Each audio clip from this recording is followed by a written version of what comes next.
আসসালামু আলাইকুম রহমতুল্লাহ। আশা করি সকলেই ভালো আছেন। আলহামদুলিল্লাহ। পবিত্র মাহে রমজানের আজকে দ্বিতীয় জুম্মা। তো জানি না পবিত্র মাহে রমজান কার কীরকম কাটছে। আলহামদুলিল্লাহ আমার অনেকটাই ভালো কাটছে। তো আল্লাহর কাছে দোয়া করি যে পবিত্র মাহে রমজানটা যেন সবার জন্যই ভালো কাটে এবং এই রমজান মাসে আল্লাহ তাআলা যেন সকলকে মাফ করে দেয়। তো সামনে রমজান মাসের যে জুম্মাগুলো আছে, এই জুম্মাটা পাবো কিনা আমরা কেউই জানি না।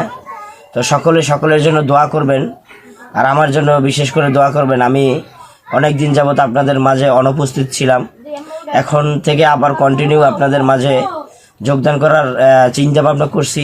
তো সকলের জন্য দোয়া রইল এবং আন্তরিকভাবে শ্রদ্ধা ও ভালোবাসা রইল। রমজান মাসে যদি কেউ মাপ না পায় বা মাপ ক্ষমা না করতে পারে তার পিছনের গুনাহ, তার মতো হতভাগা আর কেউ নাই। তো আসলে এই রমজান মাসটাকে আমরা ইবাদতের মাস বলে থাকি, তো দোয়া কবুলের মাস বলে থাকি।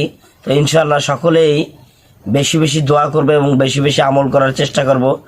দুনিয়াবি ফিকির থেকে, চিন্তা থেকে একটু ফারাক হয়ে অবশ্যই দিনের যে ফিকিরটা আছে এটা বেশি বেশি চালানোর চেষ্টা করবো ইনশাআল্লাহ। তো সকলে ভালো থাকবেন, সুস্থ থাকবেন। আজকের জন্য আমার পক্ষ থেকে আপনাদেরকে এই বার্তাই দেওয়ার ছিল। তো সকলে আমার জন্য দোয়া করবেন ইনশাআল্লাহ। আসসালামু আলাইকুম ওয়া রাহমাতুল্লাহ।